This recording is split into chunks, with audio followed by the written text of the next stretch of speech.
Reciban todos de nuevo un cordial saludo de mi parte. Muchas gracias por estar de nuevo en mi canal, por apartar algo de su tiempo y compartirlo conmigo.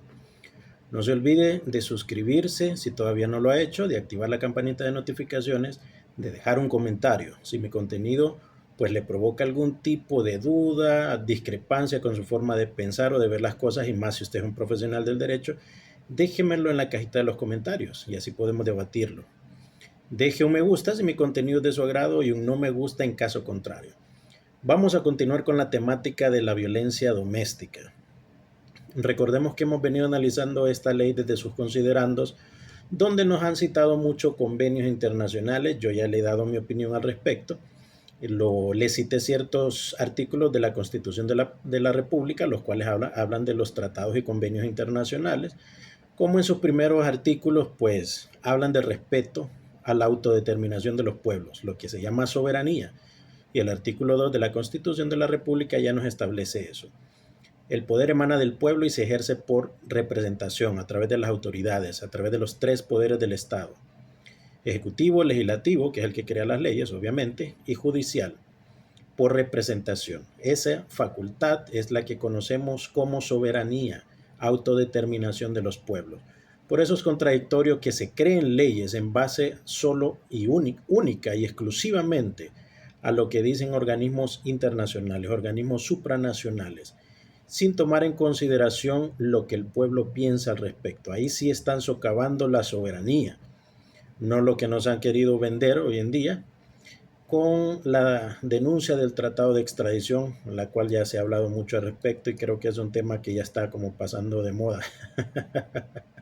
Aunque lo que veo que no pasa de moda es que el dicho que se está popularizando y se está volviendo meme, la mitad es para el comandante.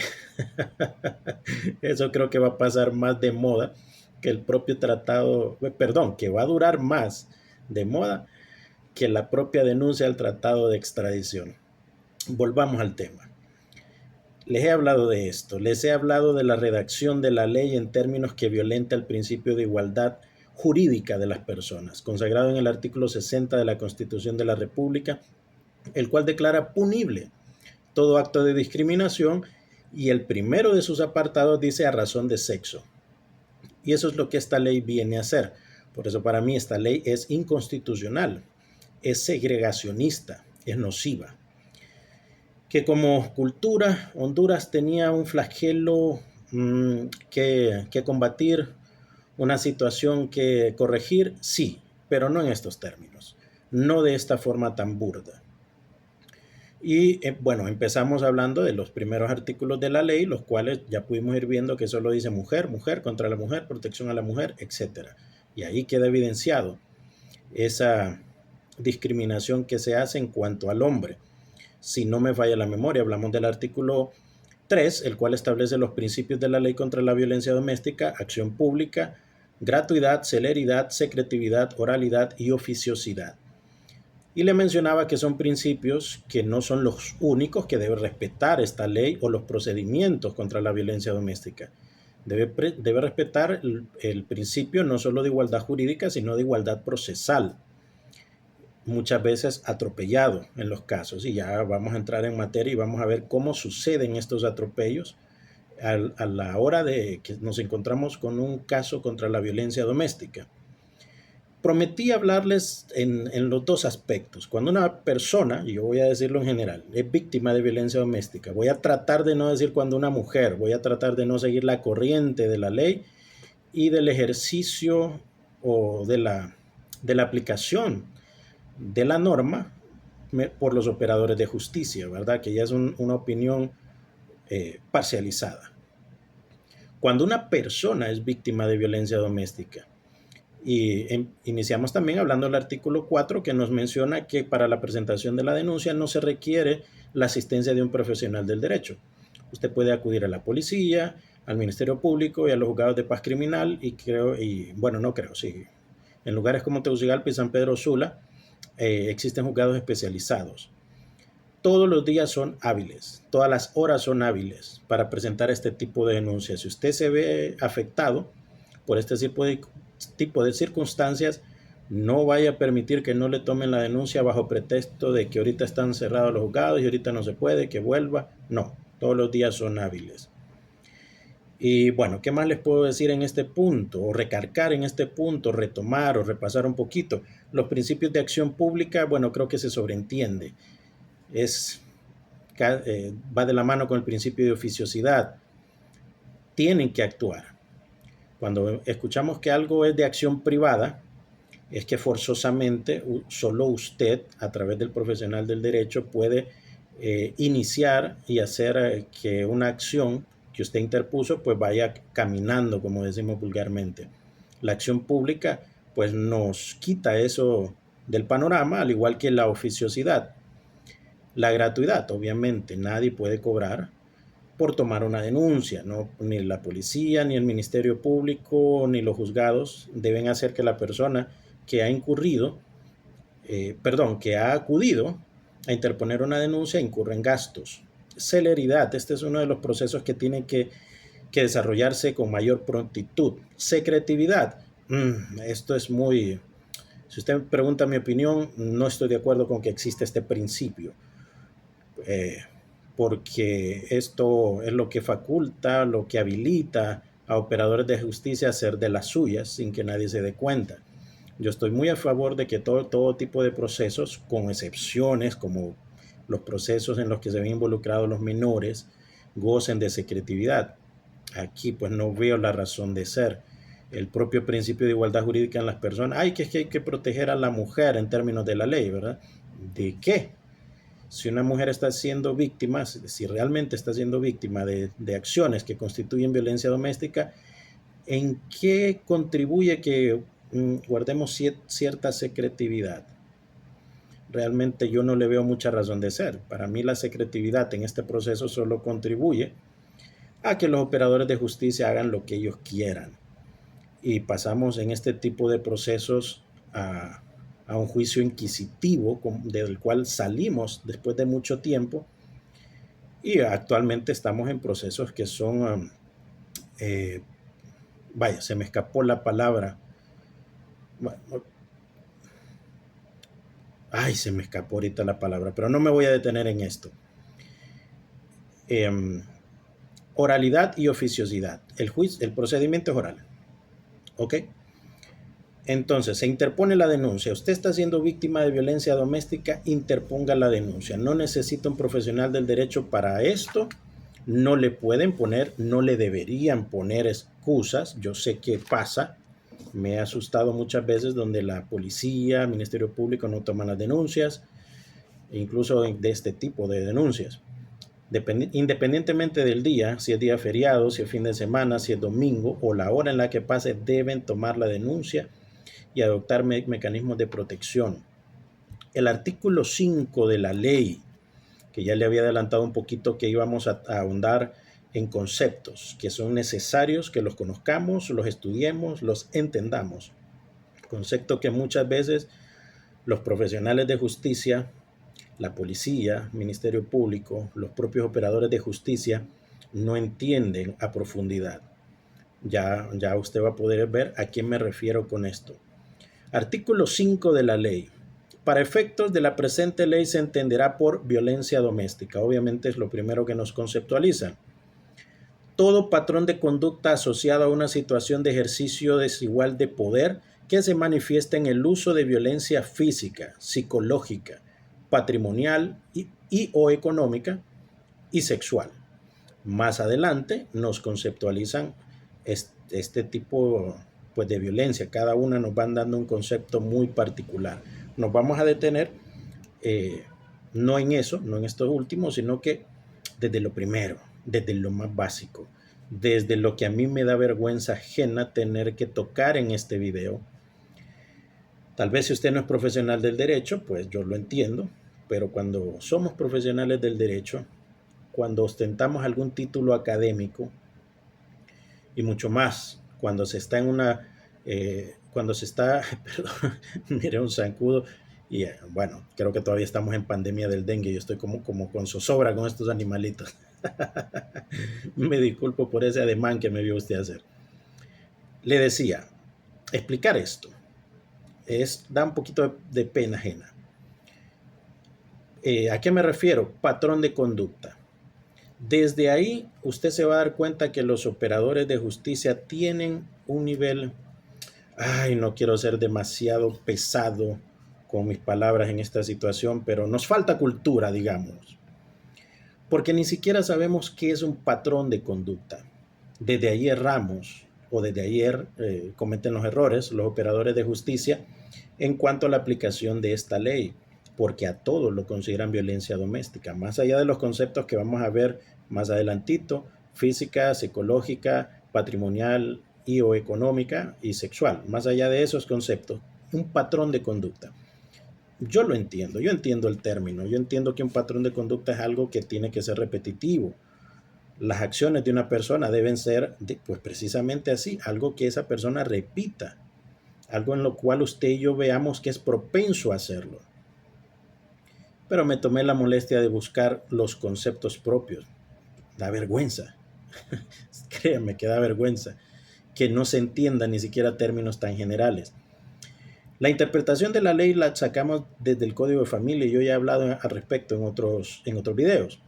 El primer tipo de interpretación es literal. Usted no puede salirse de los términos que establece la ley. Y en este caso vamos a ver el primer término: patrón de conducta. Acciones repetitivas o hábitos que las personas desarrollan a lo largo del tiempo. ¿Notó? Acciones repetitivas, hábitos. Si una persona, en el marco de los conceptos que nos da esta ley, comete una acción de estas o algo similar, es deber del operador de justicia ver, indagar, observar si eso es un patrón de conducta. ¿Ok? Más allá del patrón de conducta propiamente dicho. Que además le quiero compartir esto. A menudo se realizan de forma inconsciente y suelen ser resultados de un comportamiento aprendido. Algo que traemos incluso de manera cultural o de manera familiar y que lo hacemos, lo repetimos incluso de manera inconsciente. También me tomé la molestia de dividir para un mejor entendimiento.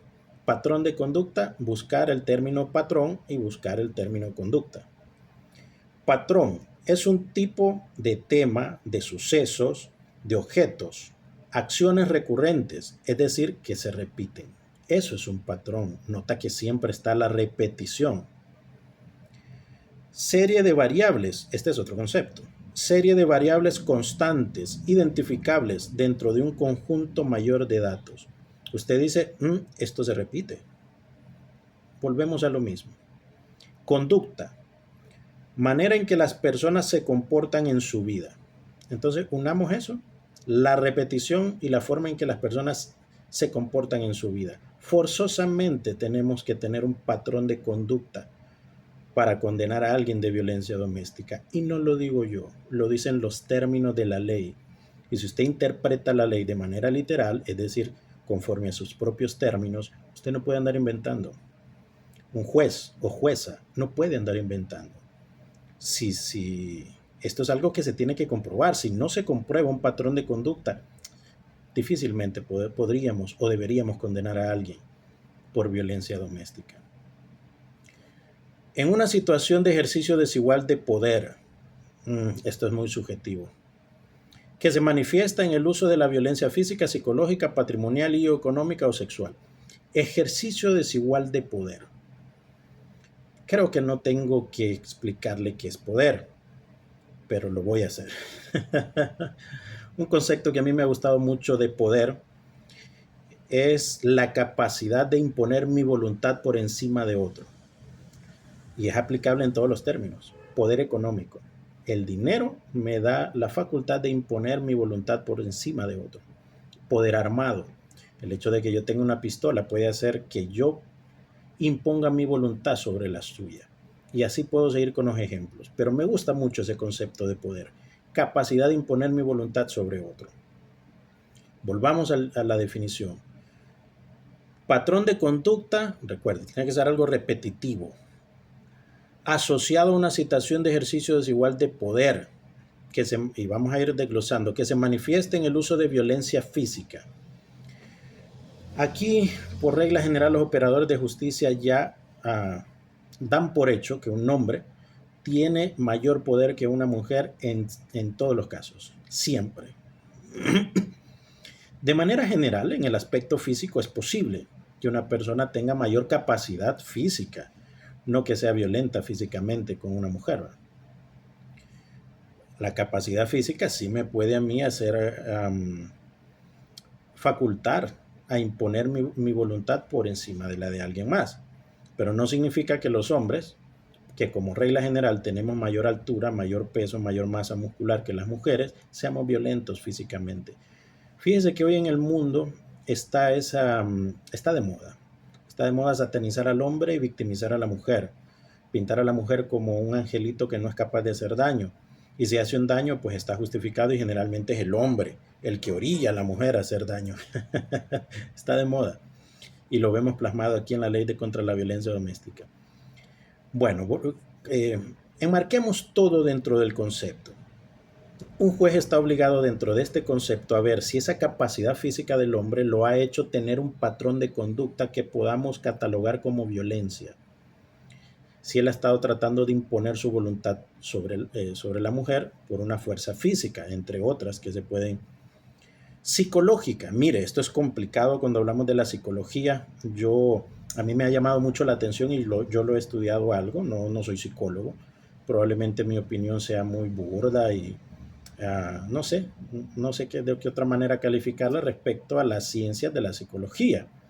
Pero igual, la psicología, esto es muy subjetivo porque una persona puede sentirse ofendida por algo que yo hice o dije, pese a que no haya sido mi intención agredir emocionalmente a esa persona, porque todo depende de su forma de ver las cosas. Ese es el problema de la violencia doméstica psicológica. La palabra psicología viene de un vocablo griego psique, que muy comúnmente es aceptado como sinónimo de alma.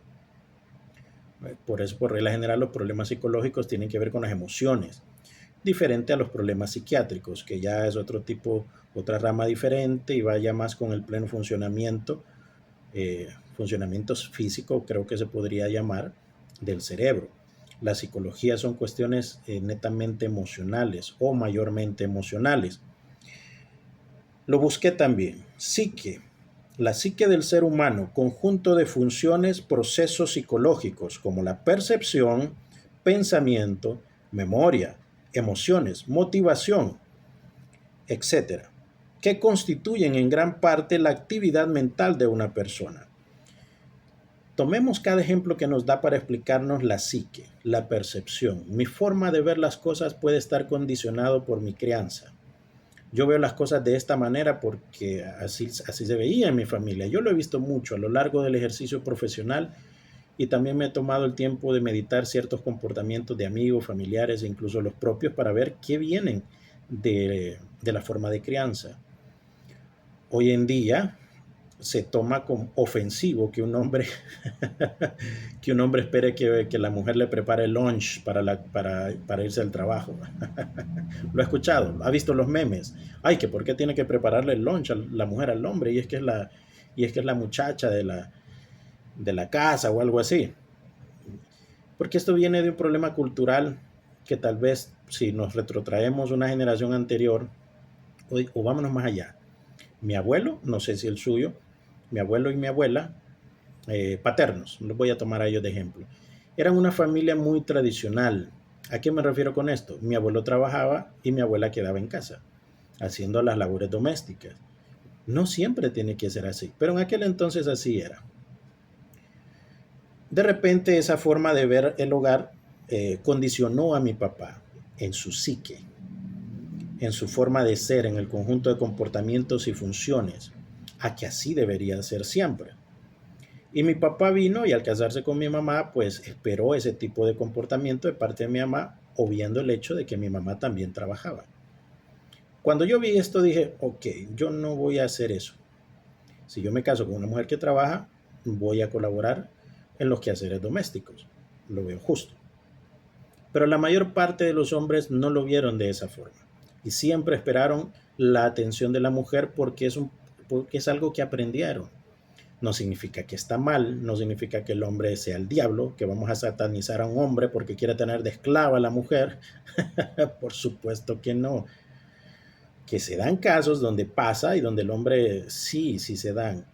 Pero si el hombre es el que trabaja, fíjese que la propia ley lo establece de esa manera. Si usted va, no de manera de hombre a mujer, pero si usted va a la ley, el Código de Familia, que establece las obligaciones y los deberes recíprocos entre los cónyuges. Y la ley dice que si solo uno de ellos colabora con la manutención, con el sustento del hogar, es deber del otro trabajar en casa, hacer las labores domésticas. Y ahí sí no vemos género, es hombre o mujer. Yo no hubiese tenido ningún problema en quedarme en casa haciendo los quehaceres. Tal vez me hubiera costado un poquito, sí, tal vez me hubiera tocado el ego, sí, pero lo hago porque a mí la lógica me dice que así es y además como abogado sé que la ley lo establece de esa manera. Pero volviendo al punto, este cambio generacional provocó este conflicto. Los hombres esperaban en su mayor parte esas atenciones por parte de la mujer, aunque la mujer trabajara. La mujer, por otro lado, creció con el dichoso empoderamiento femenino que usted no tiene por qué atender a su marido y que no se, bueno, no se case, porque las atenciones deben ser recíprocas. O si se casa y no quiere atender al marido, no espere que su marido, amor, fíjate que se me ponchó una llanta. Pues un marido que nos ha atendido le puede decir, ok, revisa en la parte del baúl, si tenés la gata, cambiala. Nota, no hay nada de malo en mi percepción personal y me estoy saliendo bastante del tema en los roles de género. Usted ha escuchado que en un naufragio, cuando se hunde un barco u otras cosas, mujeres y niños primero. Yo no tengo problema con eso. Cuando usaba el transporte público en mis años de estudio, yo no tenía ningún problema en levantarme y darle mi silla a una mujer. No tengo problemas en eso. Los roles de género no están mal. Si a usted no le gusta, pues es muy su opinión. Pero caigamos de nuevo aquí. Ejercicio desigual de poder. Psicología. Una persona puede estar predispuesta a que todo le ofenda. Hoy en día también está de moda la llamada generación de cristal. ¿Ha escuchado ese término? Todo le ofende. Todito le ofende. Y esto puede suceder en una situación de violencia doméstica o en una denuncia de violencia doméstica.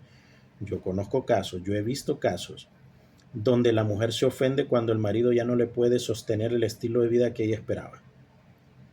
Donde donde el hombre ya no le puede cambiar el celular, no le puede seguir pagando el plan. Y se afectan bastante emocionalmente. Tal vez esa mujer fue criada como princesa de casa y el papá le dijo, usted es mi niña, mi princesa, y a usted hay que darle todo. Y ya viene con una psique predispuesta. Notó. Por eso hice todo este comentario que pudo haber parecido largo y aburrido. Ese es el problema de la violencia psicológica. Depende mucho de la psique de la persona que se siente agredida. El concepto decía que conjunto de funciones y procesos psicológicos como percepción. Si esa persona percibe todo como una agresión, he visto casos. He leído dictámenes psicológicos donde dice se ofende con facilidad. Se da cuenta.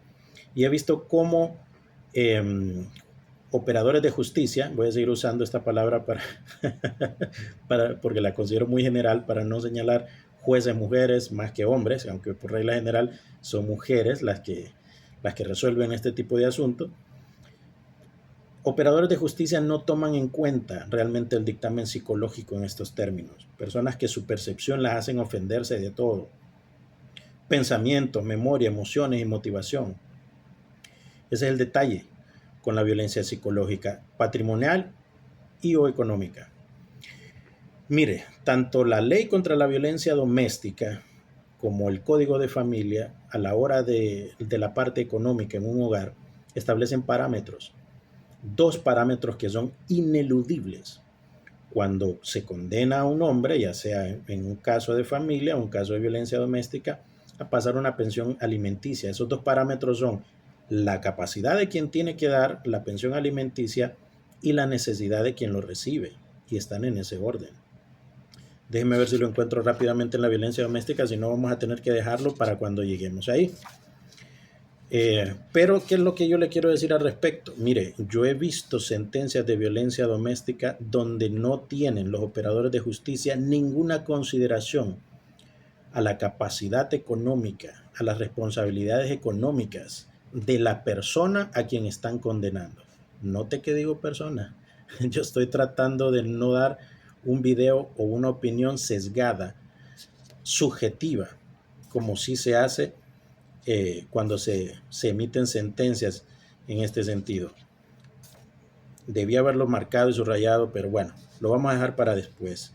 Pero ya se va a dar cuenta que este punto, estos dos parámetros se respetan tanto en los asuntos familiares como en la ley de violencia doméstica. El juez debería solicitar pruebas de cuánto realmente es lo que se necesita y cuánto es lo que gana la persona a quien pretende condenar por violencia doméstica patrimonial. ¿Y a razón de qué? Yo he visto juicios, tanto, y insisto, tanto de familia como de violencia doméstica, donde si la mujer no trabaja, no hay problema. El juez toda la carga se la pone al marido, al esposo, a la persona con quien hace vida marital. No tienen problema en eso.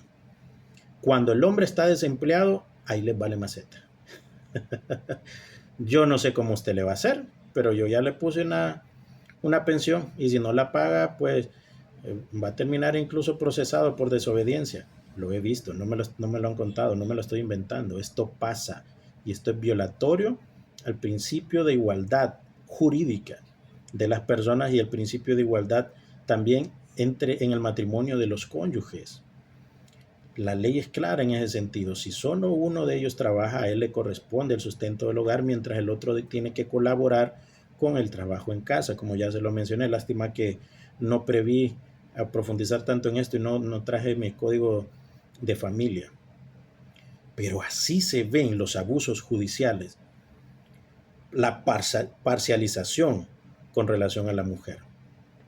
Estuve en un caso de alimentos defendiendo al hombre, al demandado, donde la jueza le había impuesto una pensión provisional del 50% de su salario. Tuvimos una audiencia donde yo solicité que se readecuara, porque mi cliente no se negaba en ningún momento a cumplir con su obligación. Pero mi cliente tuvo un hijo fuera del matrimonio y es la madre de ese hijo quien estaba demandando. Y pues presenté partidas de nacimiento de sus hijos dentro del matrimonio y el acta de matrimonio, valga la redundancia. Y le dije, señora juez, existen 3 personas más que dependen económicamente de mi cliente y conforme a la ley, al artículo tal y tal y tal, ellos tienen igualdad de derecho. Usted no puede embargarle el 50% del salario de mi cliente para solo una de las personas que dependen de él. Brincó la juez, como usted no tiene una idea. Como que ella era la abogada de la parte demandante, que era una mujer. No, abogado, si usted no me está comprobando que su cliente cumpla con las obligaciones alimenticias para con estas otras personas. Después, casi inmediatamente, brinca la fiscal y la abogada de la parte demandante. Todas, como que eran un solo cuerpo legal defendiendo a la demandante y en contra de mi representado. Muy tranquilamente le dije, señora juez, ese es el expediente. Sí, ¿me lo permite un momentito? Sí. Cuando lo abro, mire curiosamente lo que yo ya sabía. Cuando usted impuso la pensión alimenticia, usted no solicitó medios de prueba para que le acreditaran la necesidad del menor ni para ver la capacidad de mi representado. Tal como le establece la ley, usted puede poner una pensión alimenticia con solo la presentación de la partida, pero no entiendo cómo usted se saltó estos 2 parámetros para llegar a una cuantía o a un porcentaje. Pero el punto es, señora juez, que si usted a la otra parte no le exigió nada más que la presentación de las partidas, de acuerdo con el principio de igualdad de las partes consagrado en el artículo tal del Código Procesal Civil y consagrado también en la Constitución de la República, a mí no me puede pedir más. Por aquel lado pidió una partida, yo le traje solo partidas y acta de matrimonio. No supieron qué argumentar porque no podían contraargumentar mis palabras.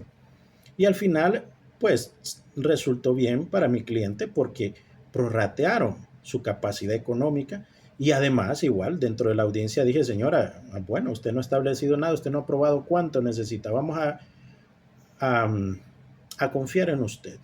¿Cuánto gasta usted en el menor y cuánto va a aportar usted? Porque la obligación de sostener a los menores, la obligación de los alimentos es de ambos padres. Eso sí es igualdad, mire. También el Código de Familia establece que a mayor capacidad de uno del otro, tiene que correr con mayor porcentaje de esos gastos, obviamente. Si el hombre gana 40,000 empiras y la mujer gana 20 y tienen un solo menor, pues obviamente las proporciones son fáciles de sacar, de hacer un cálculo matemático. Si en el niño se gastan 6,000 empiras, el hombre debe cubrir con 2/3 partes y la mujer con 1/3 parte. El hombre cubre 4 y la mujer 2. Listo. Pero cuando pasa a la inversa, los operadores de justicia hacen hasta lo imposible porque sea mitad y mitad. Cuando es la mujer la que gana más y el hombre gana menos. Totalmente violentatorio incluso a los derechos humanos y a las normas consagradas en la Constitución de la República, el principio de igualdad. Pero se da, así como le he mencionado, cuando la mujer no trabaja, los operadores de justicia no tienen el menor reparo a lavarle las manos y desligarla del sustento económico. Pero cuando es el hombre el que no trabaja, papita, yo no sé cómo vas a hacer. Incluso hay una ley de registro de deudores alimentarios, porque toda la legislación, toda la cultura, todo el fenómeno político y legislativo está encaminado a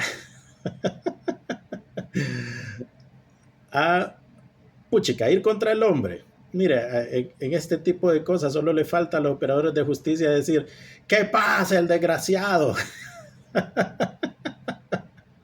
Perdóneme, pero es cierto, solo eso falta. Y a la hora de sentenciarlo decir, ¡he dicho! De 2 programas muy populares, y no sé si usted los irá a conocer. Úpale, cómo se me extendió este video y no pasé del concepto básico de ley de violencia doméstica. Uno más. Ejercicio desigual de poder. Toda conducta dirigida a afectar, comprometer o limitar el libre desenvolvimiento de la personalidad de una mujer por razón de género. Upa. Yo soy responsable de que ella se desenvuelva bien. Y cualquier acto que yo realice que le estorbe en su desarrollo, en su desenvolvimiento, soy violento, de acuerdo con los términos de la ley. Ese ejercicio desigual de poder, para mí es un concepto totalmente estúpido, perdónenme la palabra, burdo. Toda conducta dirigida a afectar, comprometer y limitar el desenvolvimiento de la personalidad de la mujer. Pues yo hubiese puesto un concepto que nos hiciera referencia precisamente a lo que yo le dije que es poder. La facultad de imponer mi voluntad por encima de la otra. Usted conoce mujeres que mangonean al hombre y que lo hacen siempre hacer lo que ellas dicen. Yo conozco cualquier cantidad de casos donde el hombre no puede decir ni pío en su propio hogar. Y si contradice a la mujer, o si no la complace, o si le lleva, no sé, cualquier cosa que a usted se le ocurra, violencia doméstica, de acuerdo con los términos del ejercicio desigual de poder. Mil disculpas por lo largo del video. Espero que no vaya a ser aburrido para usted. Nos vamos a quedar aquí. Me parece importante ir entendiendo lo que la ley dice como violencia doméstica. Pues desde ahí tenemos que conocerlo para saber cómo defender a nuestros clientes, sea hombre o mujer, si está siendo acusado de violencia doméstica, cómo sopesar incluso conceptos que da la ley, porque de acuerdo a esto es que debemos dirigir nuestra acción profesional, o saber cómo defendernos a las personas que no son abogados o estudiantes de derecho. Nos vamos a quedar aquí porque el video definitivamente se me hizo demasiado largo, insisto. Espero que para usted no sea muy aburrido, no sea muy tedioso. Si usted no comparte mi criterio, si a usted le parece que soy un machista por opinar de esa forma o un misógino, porque ahora velar por los derechos de las mujeres es luchar por el empoderamiento, pero velar por los intereses del hombre automáticamente lo hace a uno misógino. Si yo defiendo los derechos del hombre, soy misógino.